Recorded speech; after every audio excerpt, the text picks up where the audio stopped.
You're listening to the Today in Manufacturing podcast. Hi, I'm David Manti, and welcome to a new episode of the Today in Manufacturing podcast. With me this week are Jeff Reinke and Anna Wells. We each have more than 15 years of experience covering the manufacturing industry.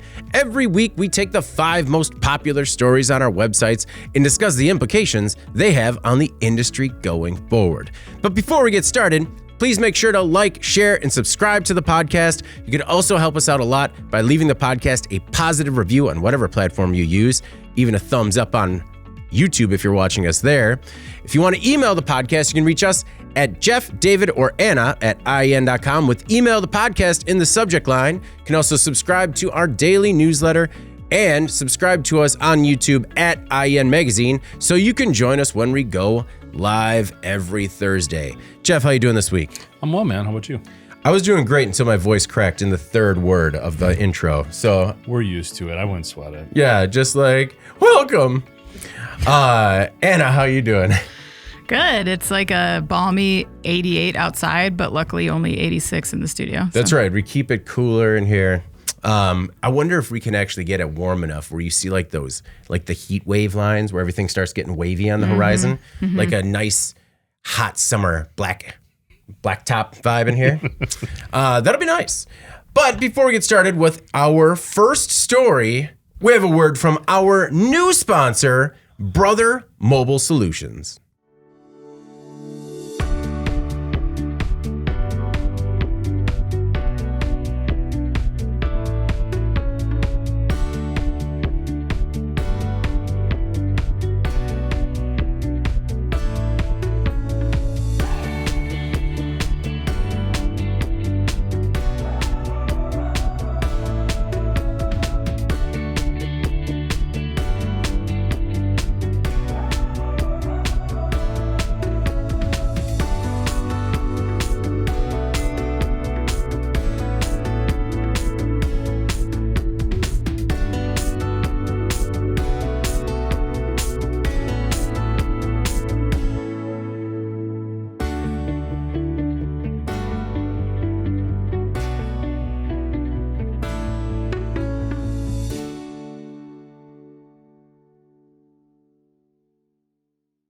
And we're back. And before we get started with our first story, just know that Brother Mobile Solutions amplifies the efficiency of your operation with powerful, rugged, and drop-in ready industrial barcode printing solutions.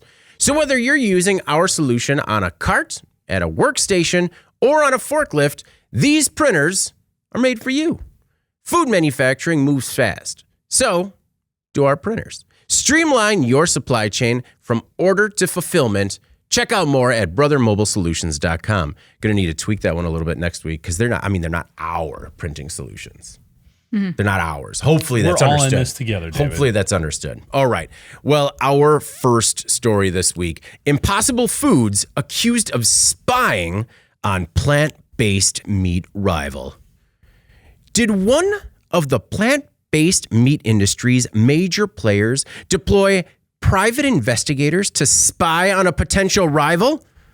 Allegations are swirling around a patent dispute over technology used to make plant meat. The accusations came to light this week in a federal court where Impossible Foods has sued Boston-based Motif Foodworks for patent infringement. Impossible says Motif violated patents related to the use of a heme protein to make beef-adjacent products. But how did Impossible come upon this information?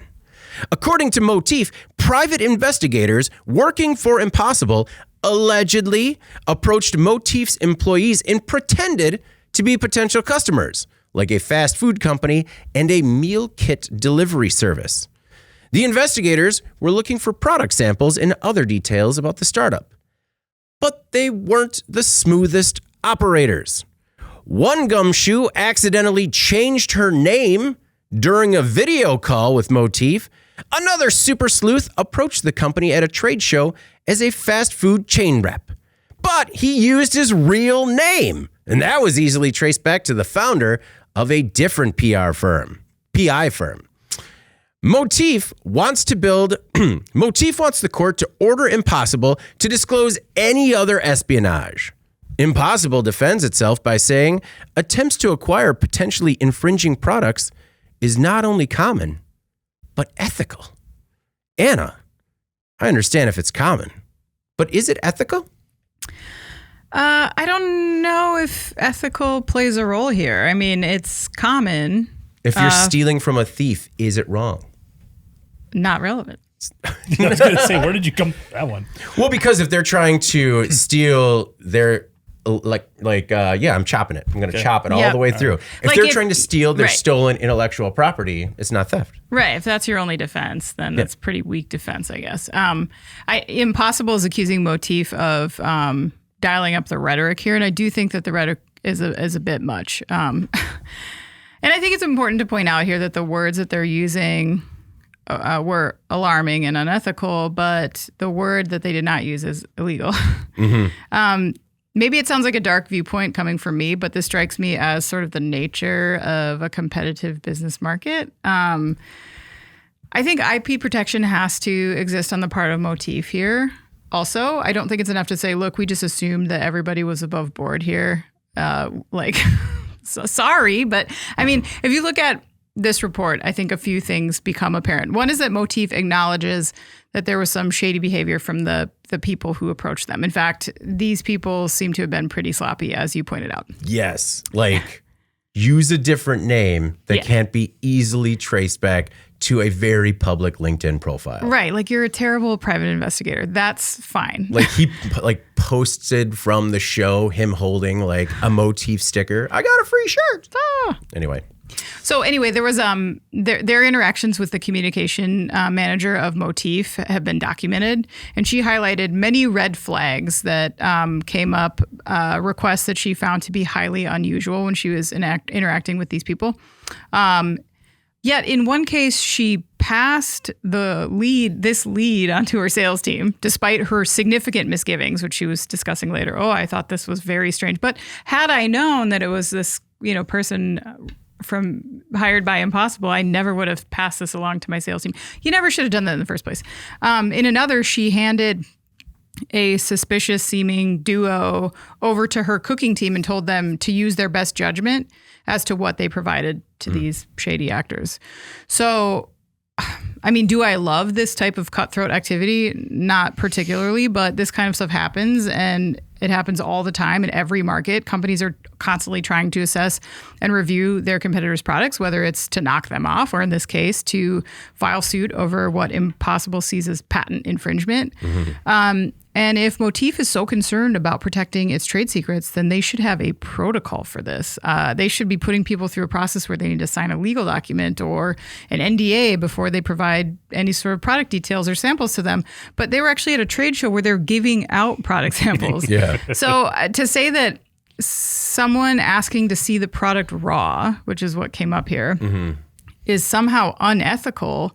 It's not like they broke into your headquarters and under the cloak of darkness stole a bunch of information from you. So to me, I feel like, is it the most above board, honest way to operate? No. But is it illegal? Also no. And I think Motif seems to need to have some protocols in place to kind of protect themselves. Mm-hmm.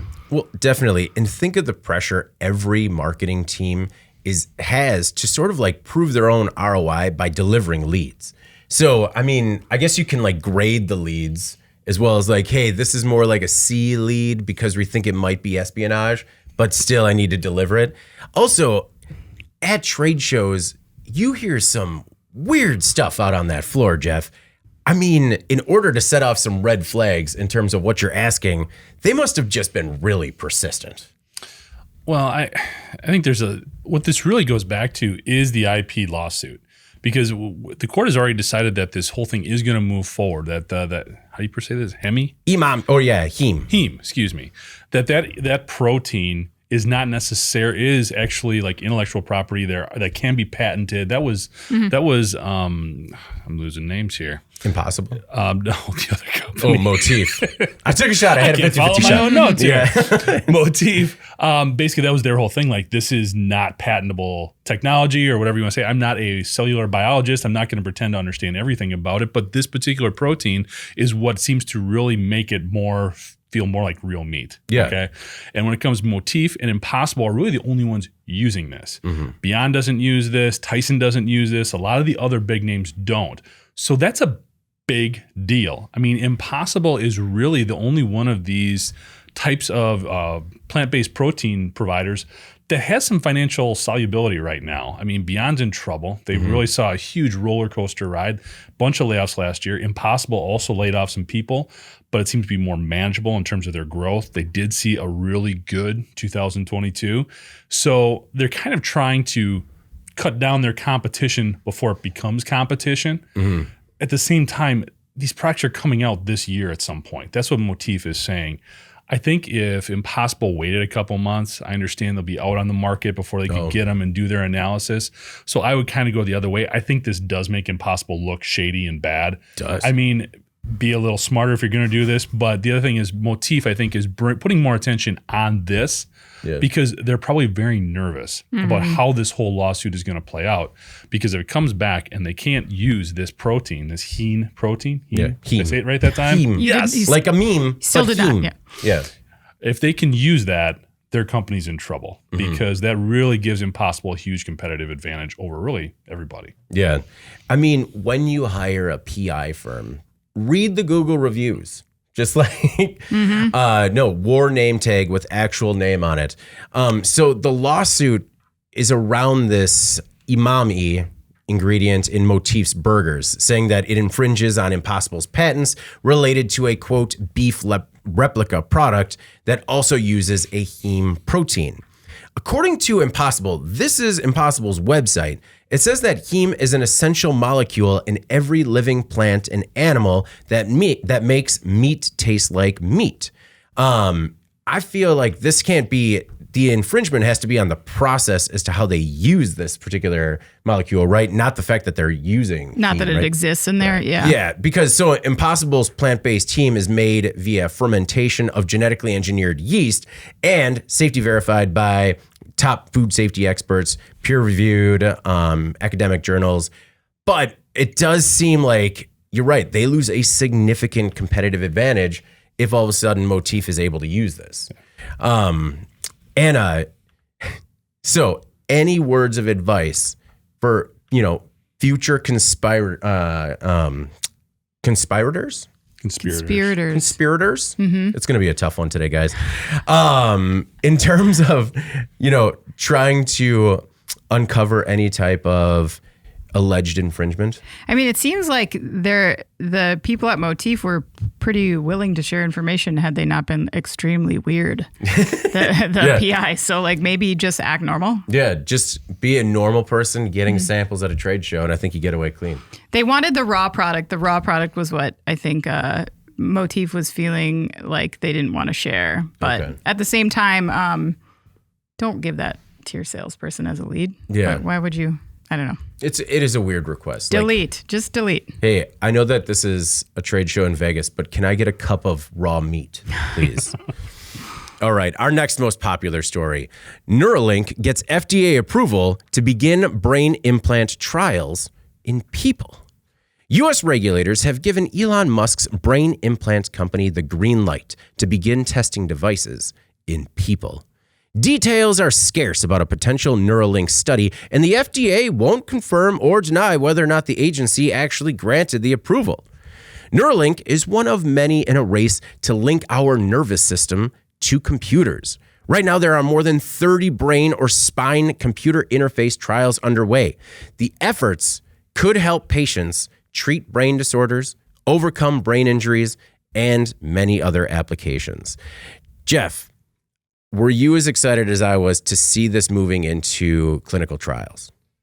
as with anything with Elon Musk, I really have conflicting feelings about this because no one's going to argue the potential benefits of this technology. It is amazing when you're looking at putting something smaller than a dinner plate, that could potentially help people see or function in ways that they weren't previously able to. I mean, that's amazing. I get worried with Musk because this is the guy who launched autonomous driving capabilities before it was ready. Let's be real. Okay. I understand it's a person's choice to use it or not, to download the software, whatever you want to say. It wasn't ready for prime time yet. I mean, let's be real there. We saw sort of his, I don't know if it was flippant, but say casual approach to when SpaceX rockets were blowing apart and falling apart.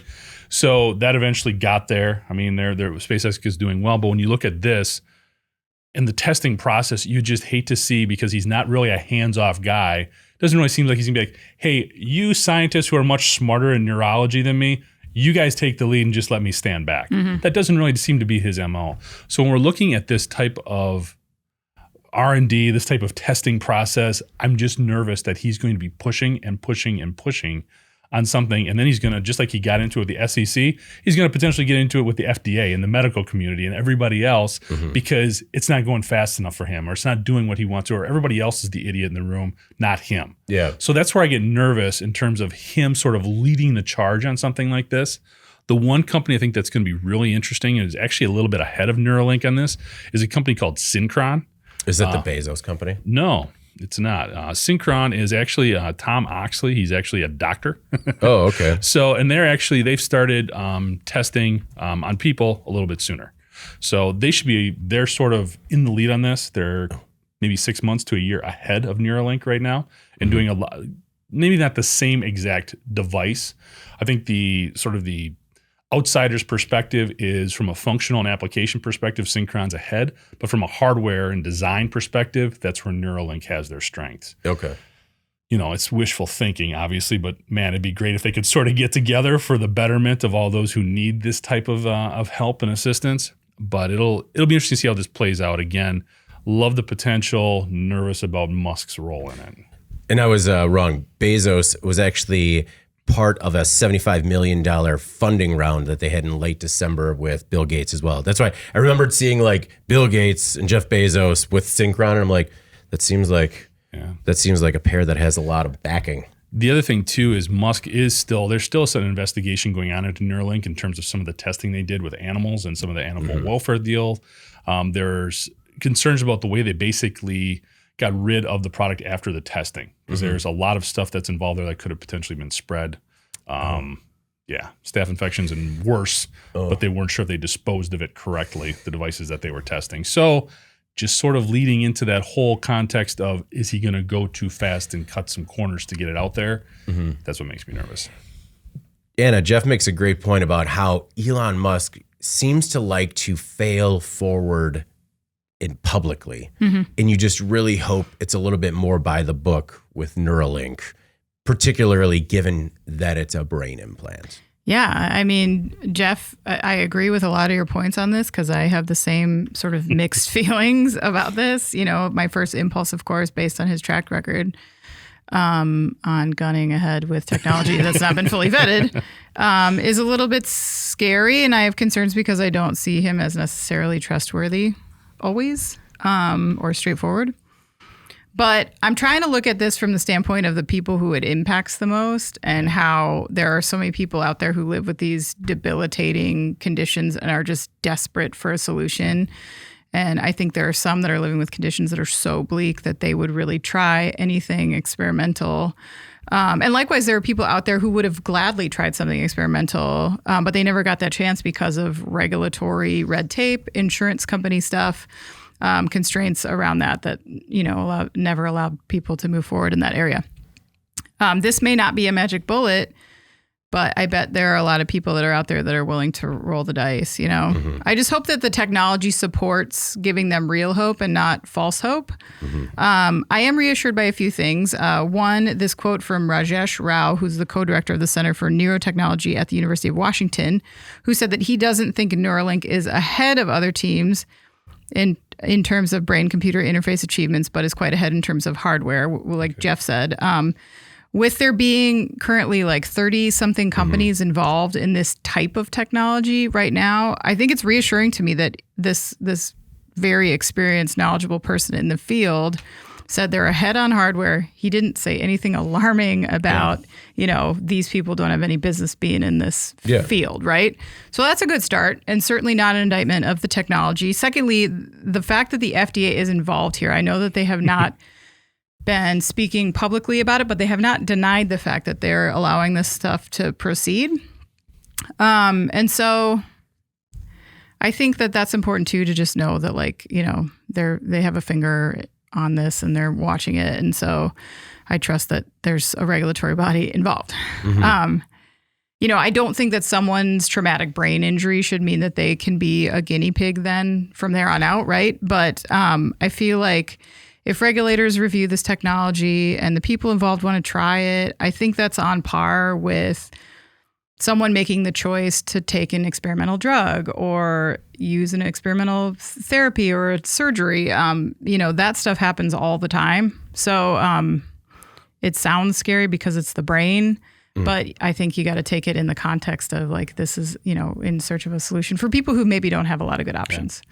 Agreed. When it comes to people that don't have a lot of good medical options, I think that there should be a lot less red tape in terms of the experimental treatments that they should be able to pursue as any kind of last-ditch resort. Agreed. And we have said, collectively a lot of negative things about Elon Musk and how you guys have anyways, about how he manages his businesses. But one thing that we could probably agree on is that he seems to really staff his companies with significant brain power. Like he has incredible engineers at SpaceX and Tesla and Neuralink, which again, his biggest problem is getting in the way.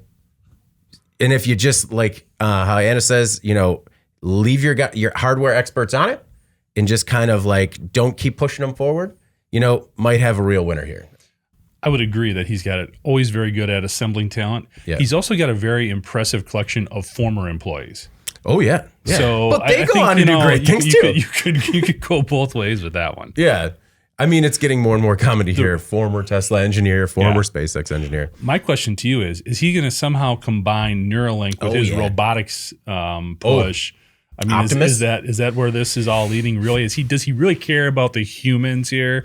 Is this really just a vague veil for AI and robotic enablement?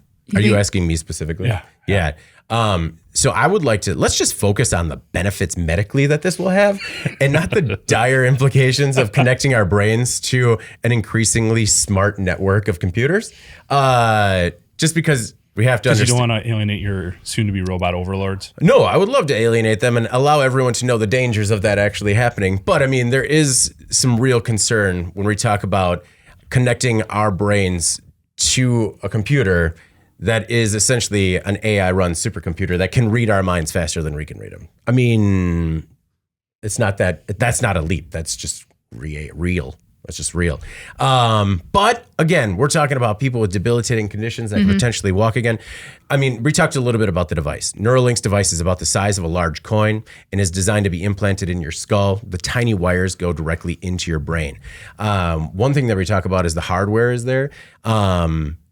I would just be concerned about his hardware possibly being passed by with less invasive techniques. So I hope that they continue to evolve and aren't tied specifically to their specific design. Musk is also noted that he wants his first two applications to try and restore vision and to try and help people with little or no ability to operate their muscles rapidly using digital devices. I think those are two great starts. And it could be interesting to see what happens. I also want to note that researchers in Switzerland, completely unrelated to Neuralink, recently used an implant to help a paralyzed man stand and walk naturally. And that is incredible. That shows the true potential of this type of technology. And, let's get into the doom and gloom of connecting all of our brains to the internet after everyone's up and walking again. And everyone's healed from, strokes and everything like that. Or, even think about it as the possibility that it could do with dementia, people suffering dementia, Alzheimer's, stuff like that. All right. Well, our next most popular story this week closure of Master Lock Milwaukee factory to affect 330 jobs. In less than a year, the security product maker is closing its manufacturing plant in Milwaukee. Some 330 people will lose their jobs, and Master Lock will begin outsourcing the jobs this fall, as the company is going to transition roles to other North American and global operations, as well as using external suppliers. The closure comes 11 years after President Barack Obama visited the facility to celebrate the company reshoring 100 jobs from China. The Wisconsin-based company was founded in 1921 and at some point employed 1,300 workers in Milwaukee. Anna, some of the red flags that popped up for particularly our audience were when they read things like other North American and global operations.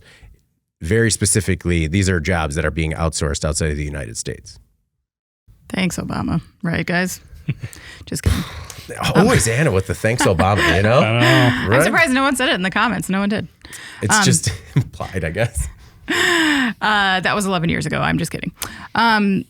So Master Lock was founded in Milwaukee, and this is a 102 year old operation. So this is a big deal on that alone, I think. It's difficult to see industry that's been longstanding in a community, these brands that you sort of associate with an area, and a legacy operation there. It's a bigger blow, I think, to that community psychologically than just like any fly-by-night facility shutting down.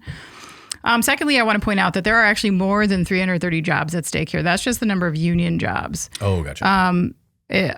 From what I've read, there's actually more than 400 total jobs on the line here. Okay. The union's kind of doing their thing. There's been some protests. They've been putting some stuff out on Facebook. Strong rhetoric. Some strong rhetoric. They called out Fortune Brands in a Facebook post, which is the parent company of Master Lock, on making $2 billion last year on their outdoors and securities business segment alone. They also made a point to mention the $10 million annual salary of CEO Nicholas Fink, saying, quote, the average Master Lock employee would have to work 240 years to match Fink's earnings. And I think it's easy for the union to point to corporate greed. That's essentially a key part of their playbook, right? But it looks like there's some other challenges in play here. Wisconsin Public Radio recently did an interesting report where they tied the Master Lock announcement, at least potentially, to a parallel trend in the region of a shrinking manufacturing sector. According to them, the percentage of residents in Milwaukee who are employed in manufacturing is second only to San Jose nationally. I did not know that. Wow.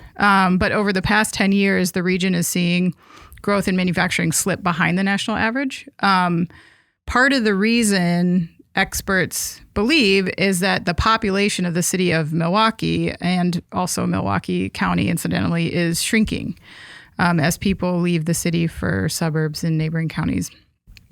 Some experts are aligning this shrinkage with this manufacturing industry decline. And I'm not sure if it's the chicken or the egg in this case, but I think the concern for Wisconsin manufacturing in general is how to stifle this exodus, because 1 in 5 Wisconsin manufacturing jobs are in Metro Milwaukee. Yeah. So that's like a little bit alarming, I think, to the state as a whole, if you consider, what's happening with these jobs, where are they going? I don't know if Master Lock is about whether, obviously we're seeing some parallel trends in the meantime, and it seems like they could be related. So Milwaukee is still number 2 in terms of manufacturing jobs, only to San Jose? It is. That's not exactly it. It is number 2 in the percentage of residents in the city who are employed in manufacturing. Oh, okay. So, second largest segment, right? But yeah. I mean, if it continues to follow the trajectory that it's on, then it will lose that place clearly as it goes. So I don't know. We'll see. Jeff, part of the rhetoric from the UAW Region 4, Master Lock plans to kill 330 UAW jobs in Milwaukee. Tell them no. We are disgusted yet again as another profitable corporation has decided to close the doors of a manufacturing icon in a corporate America's never-ending quest for profit, without any regard to the people amassing, or regard for the people amassing their wealth. Where I struggle with things like this. Can they do anything beyond the bluster? Well, I think they have to at least give the presentation of we're going down swinging. Yeah. Okay. That's But what are they really swinging it at? comes down Are you, to. if you're not even in a fight, you're just, I mean, Well, you fabricate one then. yeah, okay. You have to create. You're just like these- shadow boxing. Yeah, like, I we're mean- taking them down. They're already left. Isn't that more frustrating though? You ever try to pick a fight with somebody and they just walk away from you? Yeah. You really wanted to have it out and they just won't do it. Jeff, that's Sort of never have I ever done that. You are so good at letting things go that Yeah. I totally believe that you've never encountered that situation. Never. Exactly.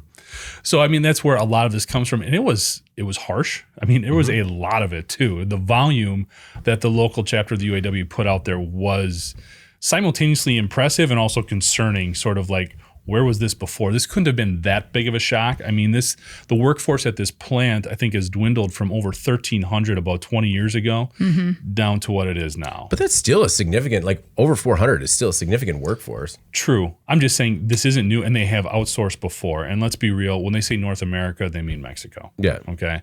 The reality is, and this data is probably a little bit out of date, quite honestly, but right now we're looking at the average Wisconsin production worker making about $18 an hour. It's probably higher than that now, quite honestly.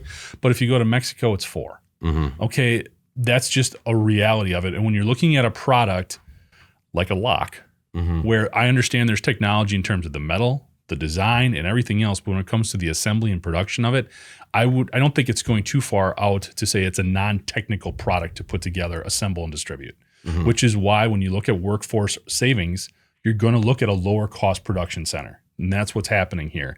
And I think, in the same article that Anna referenced caught my attention, and just throwing out a couple of other stats from that article from WPR, they said that manufacturing also accounts for over a quarter of the industry's GDP in Wisconsin. So a quarter of all manufacturing GDP, which, remember, manufacturing GDP could be like the 10th largest country in the world. Right. Okay. So that's a huge number. And then it also said it houses 41% of the state's manufacturing companies.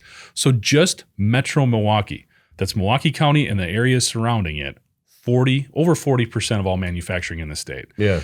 Now, when we look at this as a bigger trend, a lot of the manufacturing in Milwaukee right now is what we would call, I would think, durable goods. Okay.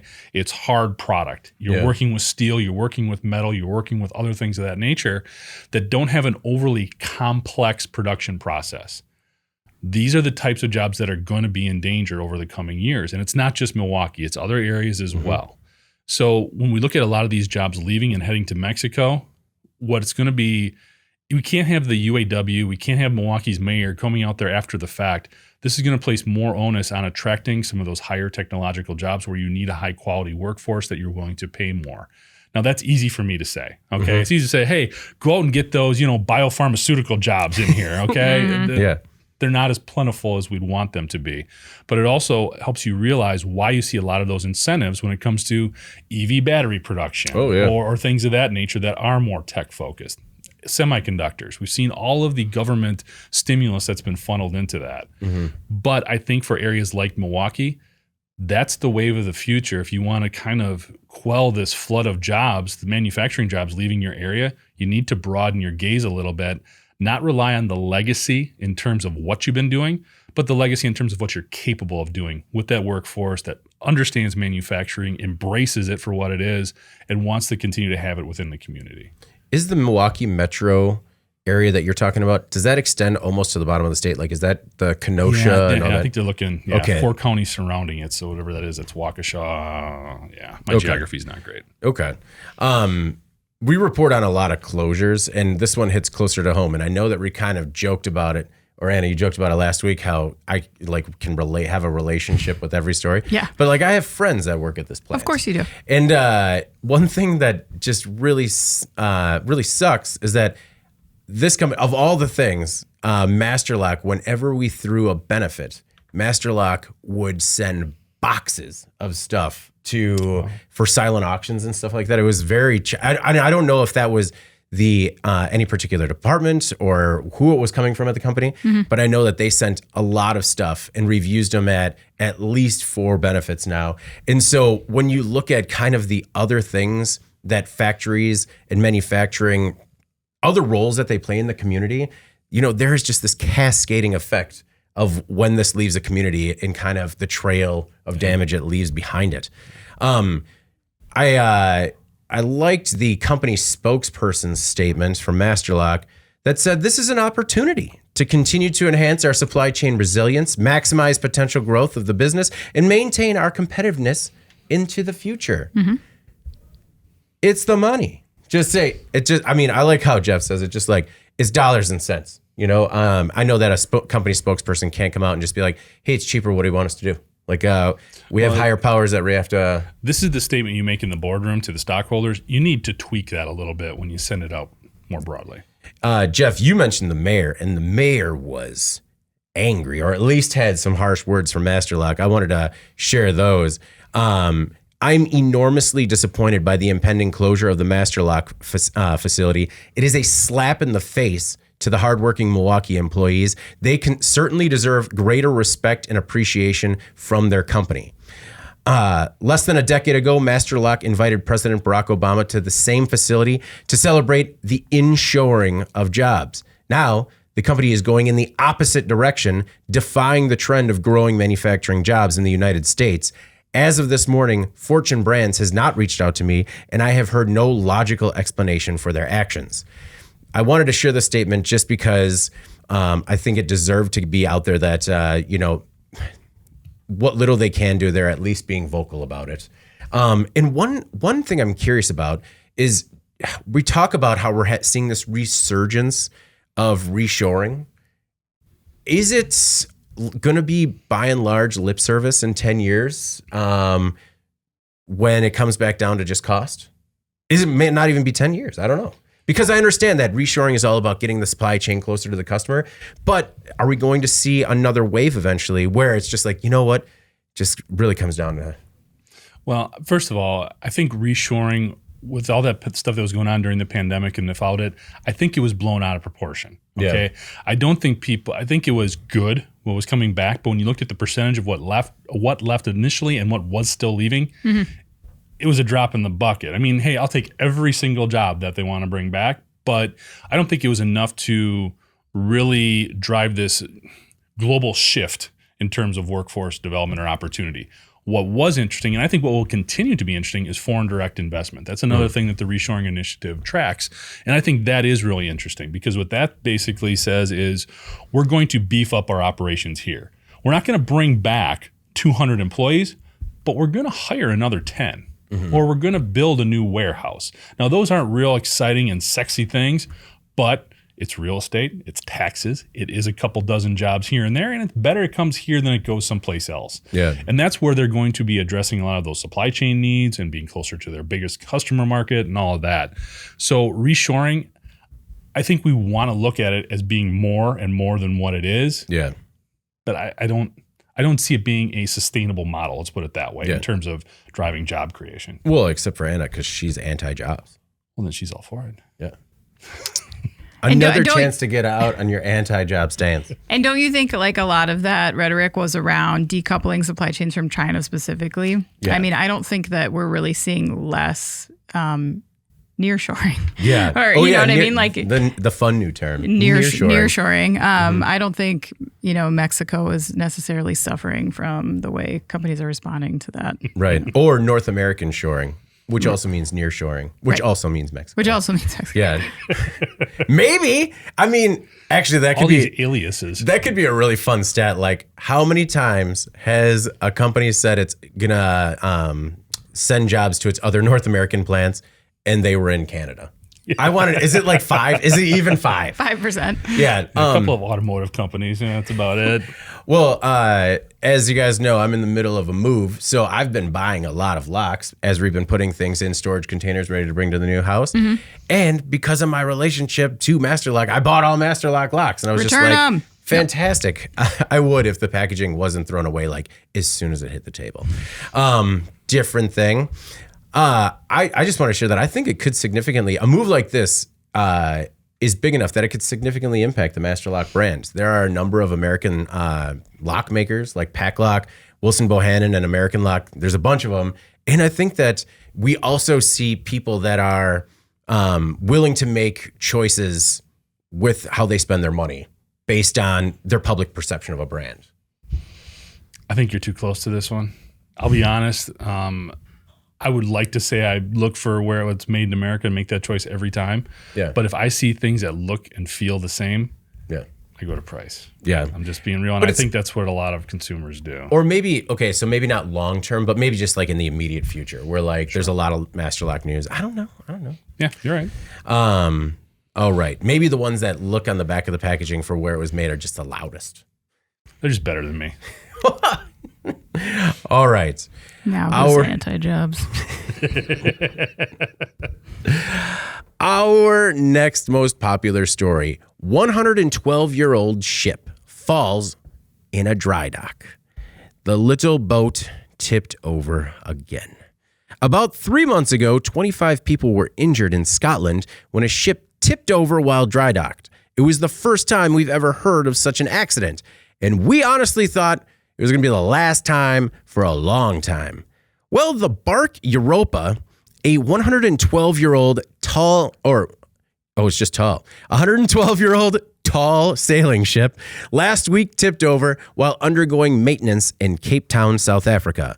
The ship tipped over while the team was trying to get it back into the water from the dry docks. Most of the crew left the ship safely, but one sailor was injured during the accident. This vessel can actually house 48 trainees and 16 crew members. The one sailor who was injured is still seeking medical treatment. The ship is still assessing the full extent of the damage to determine how soon it can resume sailing. It takes expeditions to Antarctica and also competes in tall ship races. Jeff, is this a real problem with ships tipping over? And, has this been the same? Is this like how we talked about, what was it, Andy, that said, there was the big train crash, and so now we just see all we the trains. notice them more? Yeah, we notice them more. Is this that we saw one dry dock ship tip over, and now it's just like, man, they just all tip over? This is the only second one I know of. Okay, I mean, right? But, I mean, this one's it's unique. It was interesting actually looking into the story of this ship and how they use it. Mm-hmm. The fact that they do these incredible like adventure voyages like to Antarctica and stuff like that. I mean, if not to make light of it, but if you're this individual who got hurt, aren't you like, man, I've been to the South Pole. I have been in Arctic waters. I've gone across raging seas from continent to continent. And how do I get hurt? Mm-hmm. Putting the boat in the water. Yeah. I mean, that's kind of crazy. I think the takeaway for me, first of all, it did send me down a loophole of like looking at the Poseidon Adventure type stuff. Oh, yeah. Although completely different. Yeah. Obviously, we're not talking about a rogue wave here, but it's also just sort of, they've probably done this how many times, right? Every time they take it out, they bring it in. It's just blocking and tackling, David. No, paying attention to the little things. Yeah. I mean, we had the same thing with the recycling materials starting on fire, where it's just like, you're that person that watches them put the materials on the ship all the time. You kind of get blind to it. You dry dock a ship or you launch a boat how many times, and you just think like, yeah, it's all the same. You got to think that that's something that kind of came into play here. It's pretty remarkable when you look at what they've done to restore this ship and everything. I thought it was also kind of interesting for these voyages that they go on. What would you pay?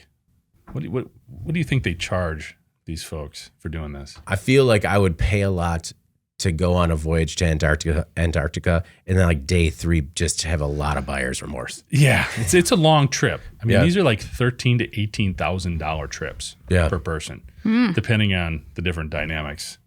Man, I think that is a real commitment. I don't know if I could handle that. A ton of work, probably. Yeah, I mean, you're probably just up all day, and I don't know.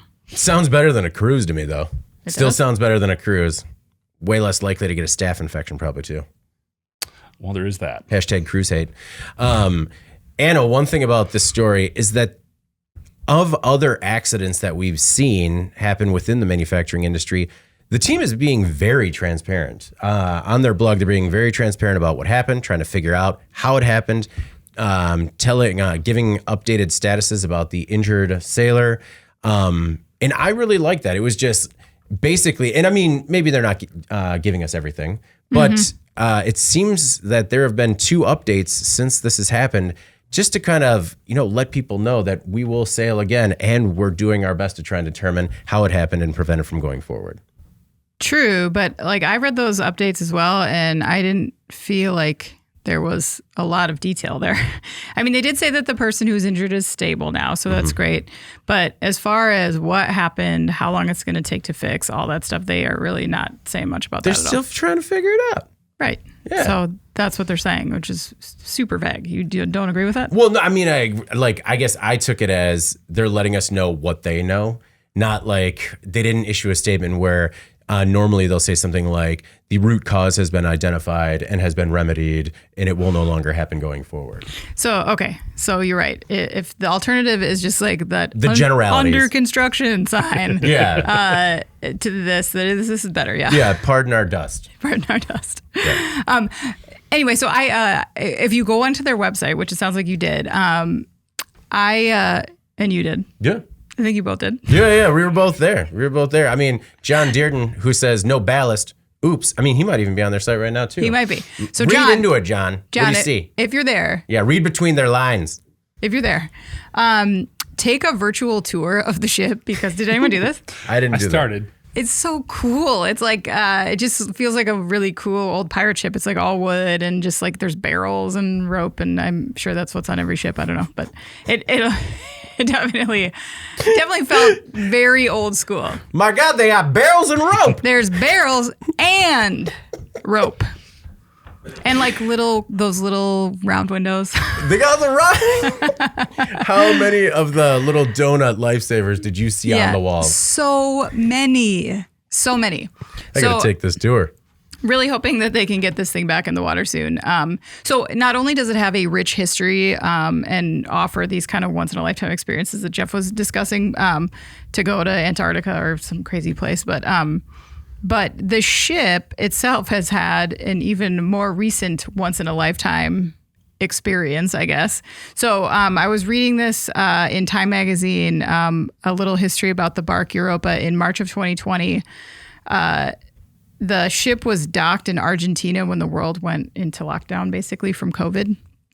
And instead of what was supposed to be a stop off on their way to Antarctica, the crew basically found themselves like locked in the port. They had no indication of how long they were going to be there or where they could even go. So instead of wait, the crew of 19 people decided that they would sail back to the ship's home port in the Netherlands, which was a journey of 10,000 miles with no stopovers, like just sails, 24 sails to power them back, right? Wow. So in this report in Time Magazine, it said that a direct journey from Argentina's Ushuaia port to the Netherlands, nailed it, without stopping for at any port for fresh provisions has not been done since the introduction of the machine steam engines in the beginning of the 19th century. So the journey was described as nonstop, give and take, because normally a trek of this extent, you would allow for frequent stops to perform maintenance, to replenish supplies. They didn't get to do any of that. They just sailed 10,000 miles. No port would take them in on the way, right? So it took them 81 days. Just really an incredible story if you get a chance to read this.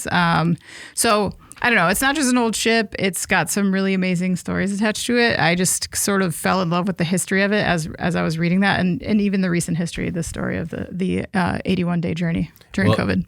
During the pandemic, I really felt for those crews at sea that didn't have a home and no one would let them in. This story was also kind of a reminder for me as to like how all-inclusive the term maintenance is. Like when we were growing up and you heard that someone was a maintenance man or a maintenance woman, and you're just like, okay, so they fixed the machine. Like I never thought about being a maintenance person on like an aircraft or a ship. It's just they are in every industry and they might be the most important person at every company. Yeah. Because really when we talk about issues with downtime, preventing accidents, everything is traced back to having a quality maintenance department. And I mean, we're going to talk about that with our most I was just going to say, do you have an example? As a matter of fact, Anna, I have a perfect example. Segue. Our most popular story this week. Wrong bearing causes $1.1 million fire at sea. The Ocean Guardian was conducting a sea trial near Seattle on May 27th, 2022, when a diesel generator engine suffered a mechanical failure. A fire broke out in the engine room and caused some $1.1 million in damages. The entire incident was traced back to an incorrectly sized bearing. Well, last week, the NTSB came out with a report detailing the events that led up to the fire. In January and February of last year, maintenance was performed by factory-trained technicians on all 4 Caterpillar 16-cylinder diesel engine-driven main generators. Following the fixes, the vessel performed full-function tests in open waters. But during these tests, the crew heard a, quote, large bang, and then an engineer saw flames in the engine room that, quote, looked to engulf most of the engine. The crew put out the fire before it could spread throughout the vessel. Very important. But during maintenance, the main bearing journals in the number 3 main engine had apparently been machined down to a smaller diameter, and undersized bearings were installed at some point prior. Investigators also found that Caterpillar service technicians didn't identify the bearing's part number on the service report and replaced it with a standard-sized one. Since it was the wrong size, lube oil leaked from the larger clearances, the decreased lube oil supply pressure caused everything to get hot, and the connecting rod bearings and several engine components broke free while the engine was running. The number 3 engine was damaged beyond repair. According to the NTSB, the probable cause of the engine failure and subsequent fire was the replacement of a crankshaft main bearing with an incorrectly sized bearing during an engine overhaul. After the fire, the Caterpillar service company switched to a new tracking system that allows technicians to upload pictures and reports to their cell phones to improve maintenance documentation. And a lot of times when we cover these single small component causes $1 million in damage, so much of it comes back to maintenance and documentation. For sure. And no injuries or pollution was reported from the incident, which is pretty incredible. Mm-hmm. What was incredible, their carbon dioxide fire suppression system seems to have worked exactly as it was supposed to. Exactly, yeah. Well, but obviously there was like significant property damage to this vessel. That engine is completely toast. In this case, I read through this again and I looked at some other reports on it. It was not quite clear to me whether the maintenance technicians didn't identify the part number on the bearing because they had made an assumption. Mm-hmm. They just saw it and thought they knew what it was, or because the change in size hadn't actually been recorded. Mm-hmm. I don't think that's clear in this report. No, it wasn't very clear. It was, so they machined down the journals and then they changed the bearings. And then they also, and then when they went to replace the rods, they replaced it with a different size rod with the standard bearings, which is why they didn't fit. Mm-hmm. I mean, yeah. So basically, you're right about the report, though. It's very difficult to determine when all that happened. So yeah, who dropped the ball on this? It's hard to know. Mm-hmm. But I don't know that it necessarily matters. Both potential, point to human error. According to NTSB, tracking systems are an effective form of record keeping that can be used to ensure proper replacement part selection for reinstallation. That sounds pretty basic, but the history of tracking systems has been pretty manual for a very long time.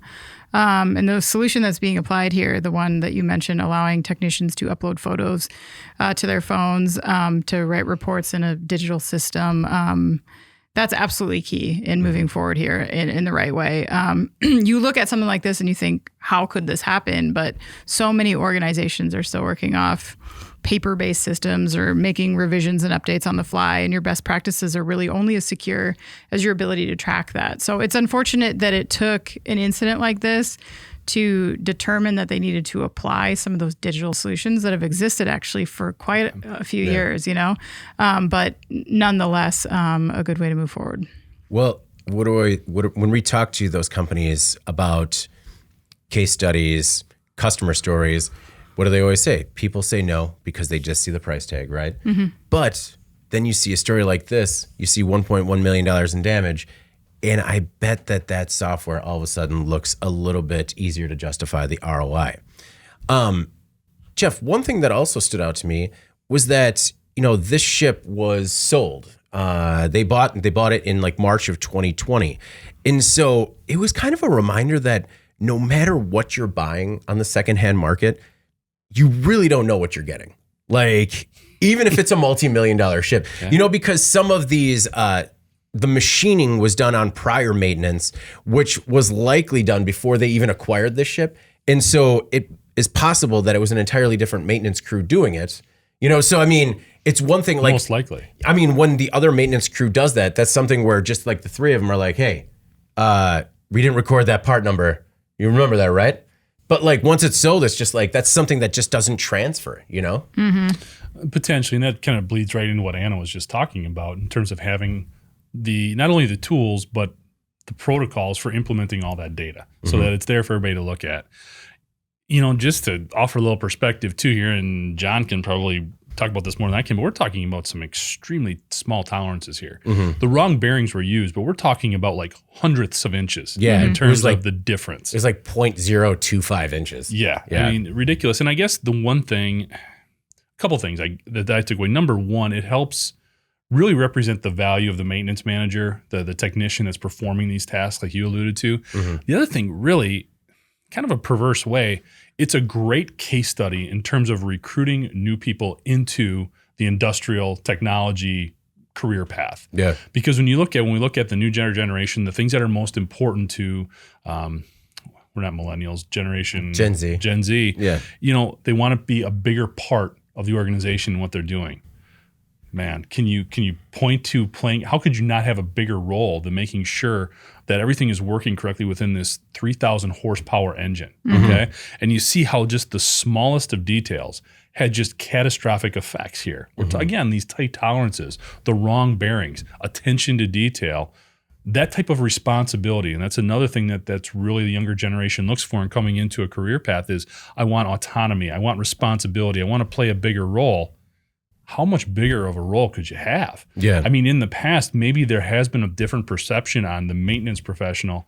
That's gone. The amount of technology that is now involved with these types of jobs, and in this one specifically, when you're looking at these tolerances and all the safety ramifications and potentially the the CMMS that should be put in place here, the computerized maintenance software, it also helps illustrate the importance of why we need new people, or not new, but we need to continue to have people coming into these positions and how it really can check a lot of those boxes that people are looking for a career path.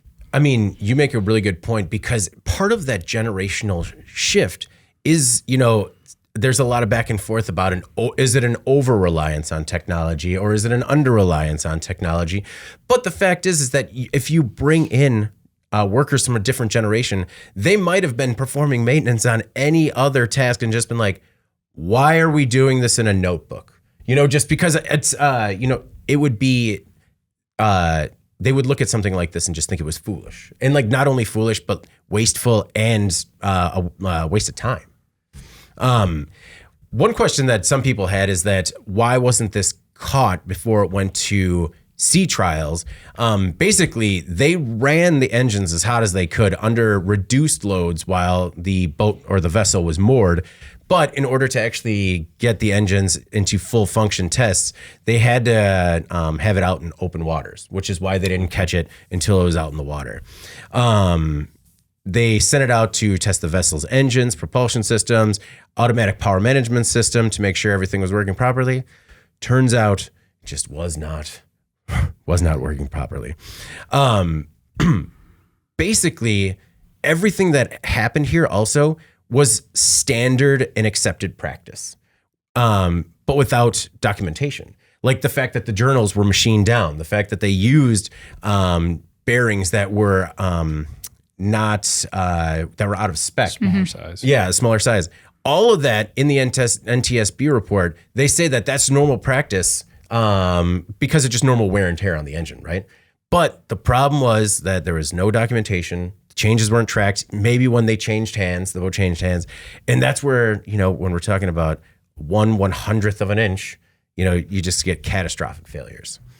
All right. Well, and I'm always amazed by our reader, viewer, listenership's interest in the smallest of components, causing just real problems for people. All right, well, let's move on to In Case You Missed It. The stories that maybe weren't as popular, but this week still stand to make a big impact on the industry going forward. But before we do that, we have a new sponsor, Brother Mobile Solutions. Let's see what you got, brother.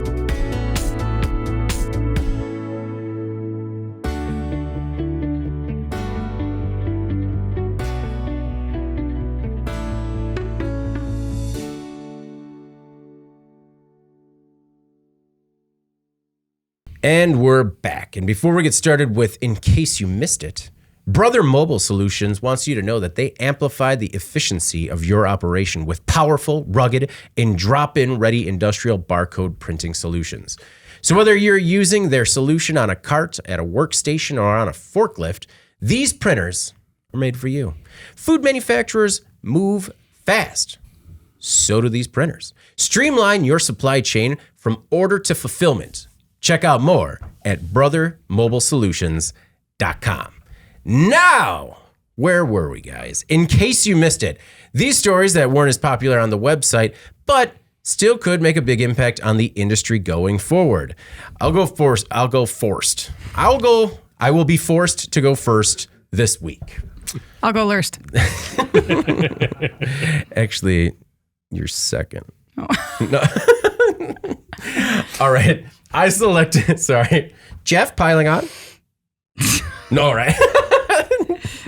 My In Case You Missed It this week, why workers don't use their PTO. A recent Pew study back in March found that 46% of workers aren't taking all of their paid time off. This includes vacation, medical appointments, even dealing with minor illnesses. 49% of employees don't take the time because they fear that they might fall behind at work. 19% think it could hurt advancement opportunities. 16% believe the time off might put them at risk of losing their jobs. 12% said supervisors discourage employees from taking time off. You guys, I think it's pretty obvious why I selected this story. I think that some of these numbers still seem pretty high, but I think if we put them in like a historical context, the fact that only 12% of people say that their employers are actively discouraging them from taking time off seems like it's probably come down. You'd hope. Yeah, but I mean, it's just when we're in such a talent competitive landscape, Jeff, I can't believe that people are still putting workers under this type of undue pressure. It's bad management. Mm-hmm. I mean, I know I'm always saying this, but it's a culture thing. It just comes back to bad managers. I mean, my personal opinion on when somebody's sick, stay home and get better. Yeah, I hate it. I hate it when people are like, "Oh, I'm going to fight through it and do what I got to do and get the job." No, you're just making it worse for everyone around you. You're being less efficient. You're going slower. You're not getting as much done. Just go home and sleep it off, or whatever. Speaking in generalities, okay? Yeah. You're not doing anybody the favor you think you're doing, or as a manager, you're not doing the company a favor that you think you're doing by making somebody come in if they're tired. Everybody needs time off, okay? Everybody needs time off. Nobody's role in an organization is so important they can't take vacation. Yeah. That is one thing I have learned in working with companies of all different sizes and shapes. Yeah. We all need time off. When you're sick, do so. And if these are legitimate impressions that people have of where they're working, it's no wonder why there is the amount of job changing that's going on and why it is so competitive. Yeah. Because if you really want to attract and keep, or more importantly, if you want to keep employees, look at this and do the opposite. I mean, look at what they're telling you here. This is just a reflection of bad management. Yeah. Come over here. We'll give you 2 weeks of vacation, a week of PTO, and will actually let you take it. Yeah, right. And Jeff, I'm not sick right now. We're just recording this in a hot box. That's why I'm flop sweating. You have a Just fever, don't get I it think. on me. I got a fever for the Today in Manufacturing podcast. Anna, 52% of respondents said that they don't take time off simply because they don't feel like they need to take more time off. So I thought that was one positive. But 43% said that they skip paid time off because they also feel badly about dumping additional work on office mates.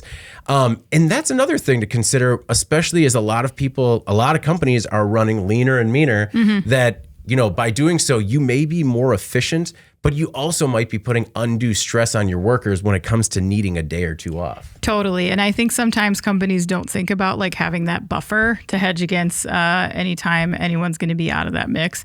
I know we've worked on teams like that before at previous places where you just you would have to work so hard in the weeks leading up to your vacation that by the time you took it, you were just like wiped out. When a person is out and you're covering for everybody and you realize how ridiculous of a burden that is, that it prevents you from actually taking time out too, because you're like, I don't want to do that to somebody else. Yeah. Well, unless they're very specific people. And again, I think that which people? No one. David doesn't like either one of us. Yes. Oh no, I'm not talking about you guys. In other news, David will be gone next week. So And no one's filling in for him. Need a little bit of personal time. Yeah. No one here is going to fight me if I say I need a mental health day. Let's Please, just be real. As many as you need, buddy. 66% of people feel they work the right amount of hours every week. Another interesting point, about 25% think they're working too much. So that's another thing to just make sure you're I don't know, do you survey your employees? How do you get this information out of your workforce to so that way you're not blindsided by this, you're not surprised? Can you just do a simple survey and hopefully they trust that it's anonymous? Personally, if you have to do a survey to get a feel for the climate, it's too late. Yeah. Maybe that validates if you need to kick it up the food chain and say this is why we're doing the things we're doing. But quite honestly, some of this, maybe it's just me, it feels like common sense. Yeah, but I think you're right. When you have layers of management and you're just like, yo, my team is stressed, I need some numbers. I don't know. Yeah, I don't know. That's fair. Also, I did like that 10% of the people admitted they're not working enough. I thought that was great that they had 10% of the people that were just like, you know what? I could be doing so much more, but I'm not asked to. Yeah. Nobody's taking time off, so I don't have to cover for anybody. It's fine. So maybe a heads up that if that one person maybe isn't, maybe is not. I was hired to pick up the slack, but nobody's taking time off, so we're good. There's no slack. Yeah. Do people feel like they're being tracked in the answers? 66% feel that they work the right amount of hours every week. So if their employer was like, all right, you guys are going down to 30, they would be like, no, 40 or nothing. I don't know. I think, you don't have to prove anything with how you respond to this question. It's anonymous survey, right? No, but I think that just means that they feel like they have enough time to get their work done in whatever they're working. So you're probably right. It's not like I don't see that as a straight 40 either. I think there could be people working 60 hours a week there and think that they don't need to take. They're just comfortable there. Yeah. Yeah. John Dearden, who is watching us live. John, always a pleasure. About our previous story, he says bigger engines have oily mist detectors, but not on smaller engines. Oil mist causes the explosion. It would have got hot, the crankcase, and made pretty bad noises before it happened. It did. Yeah. All the twisted metal right before a fire has to likely be loud, right? They said they heard a bang. Well, yeah. When they talk about the bolts and other components getting so hot that they're melting, it's crazy. All right, Anna, what do you have for us? Doing a podcast. It's hot in here. Yeah, it's like our melt the bolts in here. Our laptops are melting. I'm sorry for when we're deep in the summer and I switch, I upgrade to just a blank tank top. I just apologize in advance. Anna, in case you missed it this week. Sorry for that visual. The story I selected this week is about Stellantis and their investment in a lithium-sulfur EV battery technology company called Lighten. So Unlike traditional lithium-ion batteries, Lightens produces lithium-sulfur batteries. They don't use nickel, cobalt, or manganese, which results in an estimated 60% lower carbon footprint than what Stellantis said are today's other batteries. So Stellantis is looking at this from a raw material perspective in one sense. They say that the lithium-sulfur batteries have the potential to be sourced and produced locally in North America or Europe. And the technology will meet the needs of industries seeking lightweight, energy-dense batteries that are free from supply chain disruptions.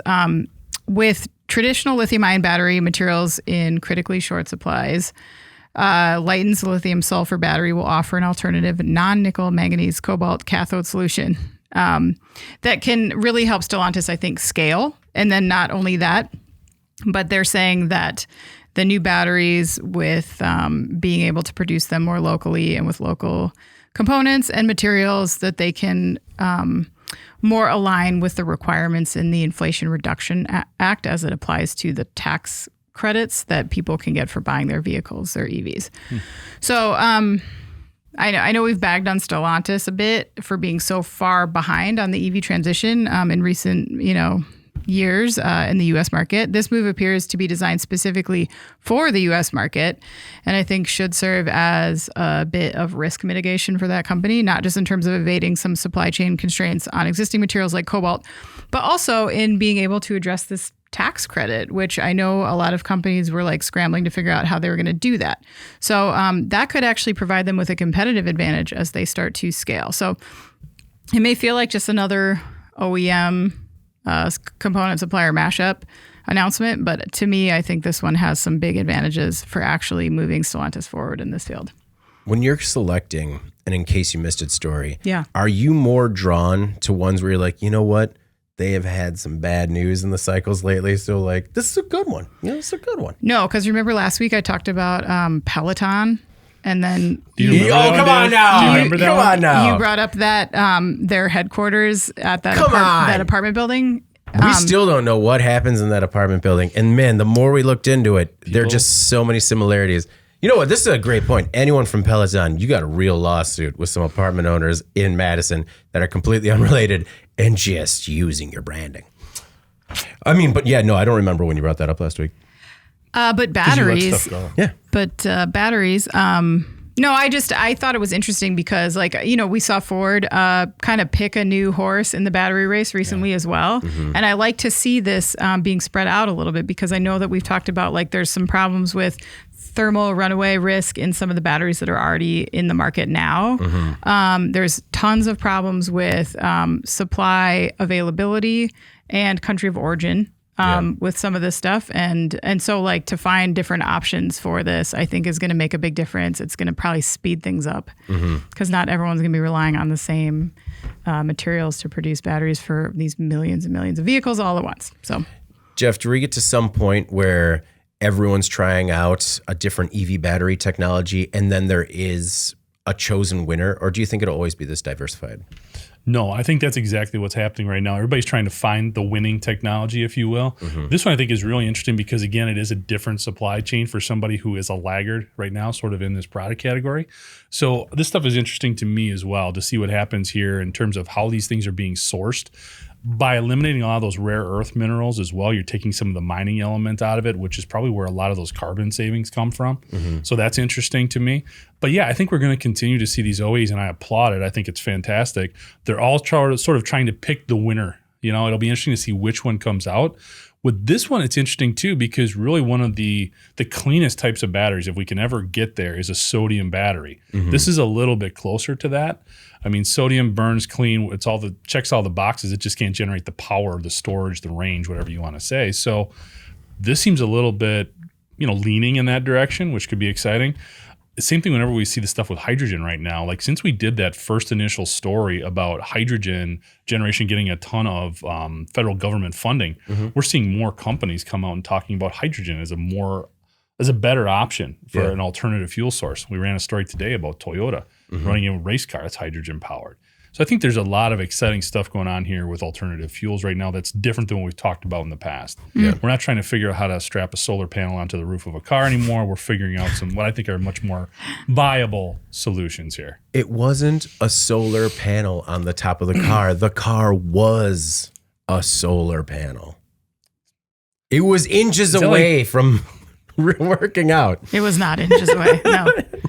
Hey, there's still. Oh no, Seth is watching us live. Let's not. No, we are not going to get that hashtag going. Seth, no. We hope you had a good birthday. Hashtag happy belated birthday, Seth. You know, some hashtags are winners. Some just do not need to be shared with the audience. No. Jeff, we do not need that gaining steam. That is for our live audience only. Jeff. Oh. I like it. Yeah. I like it. What's your in case you missed it this week? So sort of in the same vein of what Anna brought up, I picked a story talking about Gulfstream setting a speed record with sustainable aviation fuel. This to me was a lot less about the speed record and more just I think we need to continue to keep SAF sort of in the conversation, in my opinion. So Gulfstream Aerospace yesterday announced that the jet maker's G700 had set a speed record with sustainable aviation fuel.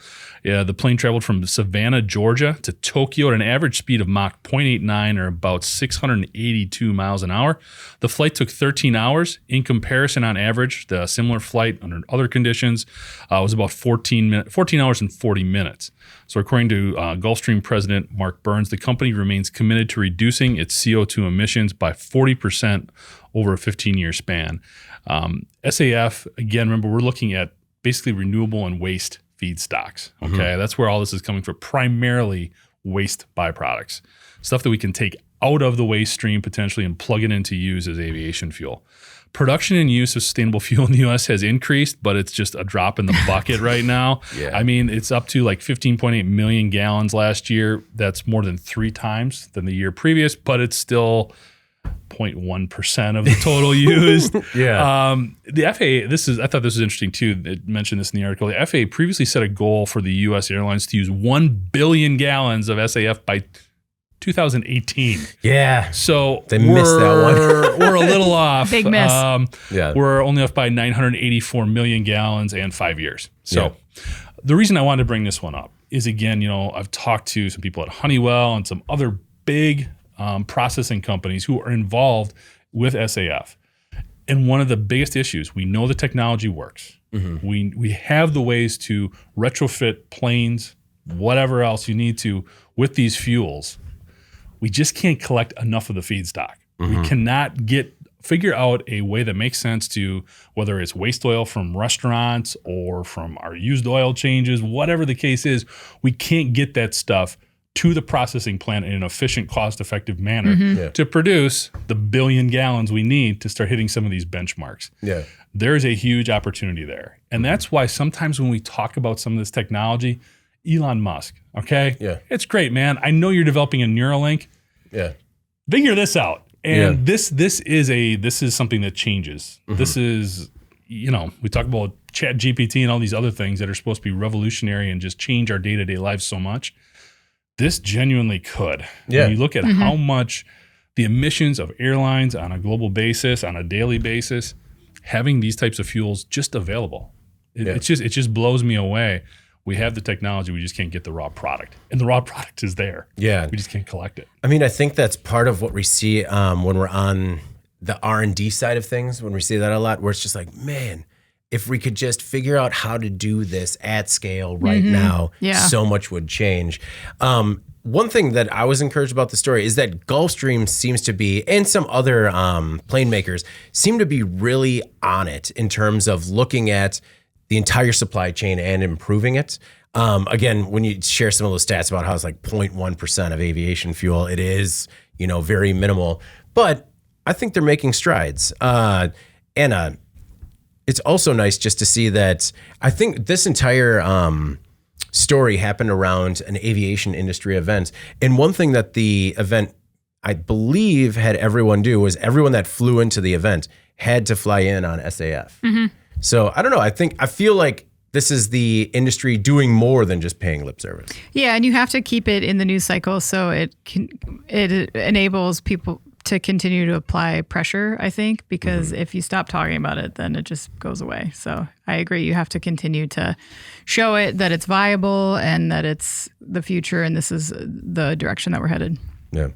Well, let's move on to our final thoughts this week before we get out of here. Anna, what is your final thought this week? Okay, so if for any of you that have been listeners of the podcast for a while now, let's go back in time about 1 year. Oh no! I went on my first tent camping trip with my family, and oh yeah, the trench building incident of I guess 22? 22. 22, yeah. 22. It was challenging overnight of terrible sleep, and I think we botched it with our supplies. But this year, we are approaching the redo weekend. It's some friends of our daughter's best friend and her family. So we're going again. We're going to stay 2 nights this time. We have completely new everything. And the shovel. And dig the trench. Right. My husband bought like 9,000 extra stakes in case. I'm like, so if anything happens, you just start. Anyway, he's gonna like stake the water as it's rushing in. I don't know. So this is where sleeping bag is going nowhere. Yeah, I know. I'll be like, I have to go to the bathroom. We're very prepared for high winds. We're staked in. You're going nowhere. Why is the tent door locked? I don't understand. So anyway, we're approaching that trip soon. If anyone's got any tips, feel free to send it my way. I will report back with the results. But I'm optimistic this year that we will have a dry weekend, I'm hoping. Isn't this the trip where like in the middle of the night as your children were trying to sleep, like people started like competitively climbing trees? Yes, this is the same night. Yeah. I mean, are they part of your party? Like, no. Were they? Oh, I didn't know. Like, you can't like pick your campsite neighbors, and we were campsite neighbors with people who are competitive tree climbers. And that they don't quit, man, when they're in the woods. No, I mean, they bring a 6-pack to the top of that tree, and they're not coming down until it's gone. Right, and your voice just carries up there. Just really carries. We're like, you're just out there like, please stop. Just please. Go to bed. I was that person. Yeah. You can't believe how loud you are right now. Oh, my goodness. Well, definitely hope it goes well. I'll report back. John's advice says book a hotel room that you can sneak off to. That's not bad advice. Probably the best tip. Yeah. Thanks, John. In terms of supplies, make sure you have a Airbnb on reserved. Actually, just the strongest mosquito repellent you can find. I've heard that we will be there. A thing right now. There's been a hatch. Yay. My final thought this week is I just wanted to say sorry about the ad mishap for anyone that downloaded or watched the podcast right away as soon as we put it out. First of all, thank you to everybody that does that. Second of all, thank you, Pete, for bringing that to my attention. Really appreciate that you're listening to us every week. Hope that you're having a safe drive to or from work, wherever we fit in on the schedule. But thank you again for reaching out. Really appreciate it. And we'll try and make sure that that doesn't happen going forward. I also just wanted to say I hope everyone had a safe and fun Memorial Day weekend. I know that we had a chance to kind of get together for a barbecue. It was really nice. And I had the opportunity, some people just wonder, what do you do with that extra day off? And some people do chores, some people, they like to get things done around the house. They maybe they should have been packing because they're moving. Or some get every Hot Wheel out of your son's closet and race them in a granddaddy of them all tournament to determine the fastest Hot Wheels in our household. And it took a half day. Turns out my son has more than 200 Hot Wheels. Didn't really see that one coming. You just get one here and there at the grocery store and they add up. So like the better part of 5 hours while I was watching the first half of the Cricket IPL Championship, which was a banger. A little bit of controversy there, though. You should look it up. I thought you meant you using the word banger. What's the controversy? Oh, well, I mean, Also. Yeah. I'll try not to. But it was just a reminder to appreciate sort of that unexpected fun sometimes, where all of a sudden we had set up a Mario Kart track where it's pretty cool. It plays the music and then it shows you who the winner is every time in the like same audio from like the 64 game. And yeah, sometimes, man, when you promise things to your kids, they just really remember the next morning. Just like he ran into my bedroom and he's like, Dad, remember how we're going to race every Hot Wheel today? I'm like, whew. I definitely do. How did you Coffee race them? first. Like, did you push them across the? How did this? No, so like the Mario Kart track is this huge winding giant S shape where you have 5 tracks and they all start at the beginning and it does the same like 3 red lights and then they all turn green like dun dun dun dun, and then it goes down the racetrack and there's like a finish line, tells you which one won. So we had 200 cars with 5 cars in each heat, took the winners of those to a semifinal, took the winners of those to a final, took the winners of those to a super final to determine the winner. That sounds like an awesome toy. It was, oh my goodness, it's an amazing toy. Yeah. Yeah. I mean, the kids are enjoying it. Jeff, what is your final thought this week? A couple things. First of all, 2/3 of the way there this weekend. My middle daughter graduates from high school. So, Congratulations. congratulations to Luna. Love you. Proud of you. Not that she'll ever hear that, but at least I said it. In the event. Yeah. Secondly, on the subject of awesome toys, David, have you heard of the Spira 3? No. Well, let me tell you, you will now. Okay. I just came across as it was an email. Like, we get all sorts of different product ideas and stuff sent to us. It's a Hydro Blaster, so it's a water gun. Okay. Yeah. A Hydro Blaster Pro boasts an electronic firing system that can take down your enemies from up to 30 feet away. Man. Or up to 50 feet when you command a power shot. It also gives you 3 shooting modes, including an open mode or a burst mode that lets you fire off 3 super fast, consecutive, and ultra powerful water blasts every time you pull the trigger. This is a battery-operated water gun. Yikes. Yeah. That can shoot off it has 100 shots per battery charge. I mean. And it reloads by just sticking the front end like into the water. Oh, and then it just like draws the water? Yeah. I mean. This is the water gun to end it all. Anna, you may want to throw this on your packing list. Just to take care of the kids and, ward off, I don't know, bears or something. No, You shoot can the hit guys them in the trees. From 10 Get out feet, of there. From 30 feet away. Yeah, take the guys out in the trees. I thought this was amazing. How much do you think the old Spira 3 sells for? I mean, it all depends on the battery.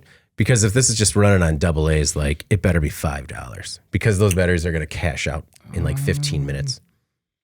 No, it looks like it's a rechargeable. Okay. So then, I don't know, $50. $180. Ready to shell that out for the old water gun? Gotta put that one on the Christmas list to Grandma and Grandpa. I just thought it was awesome, but Good. It's that time of year. Yeah. So who knows? No, it's, hey, I'm always surprised by how a couple of simple water guns and shooting ants can keep kids, can keep their attention for like an entire day. You could definitely take some people out with this one. This is more than a super soaker. I will have to figure out a way to unleash the hydro fury. I'll maybe get Chris one of these. No. No? No, I don't think so. I don't think that's a good idea. At our next lunch and learn or Friday fun day or Lunch what do we and call learn. them?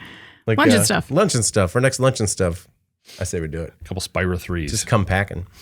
All right. Well, before we get out of here, please make sure to like, share, and subscribe to the podcast. You could also help us out a lot by leaving us a positive review on whatever platform you use. Even a simple thumbs up for everybody that's watching us right now on YouTube. If you want to email the podcast, you can reach any of us at Jeff, David, or Anna at in.com with email the podcast in the subject line. Subscribe to our daily newsletter. Make sure you get it delivered to your inbox first. And subscribe to us on YouTube at IN Magazine so you can join John and Seth and everybody else that's in the live chat right now. For Jeff Franke and Anna Wells, I'm David Manti. This is the Today in Manufacturing podcast. And hashtag keep David. Thank you for listening to the Today in Manufacturing podcast.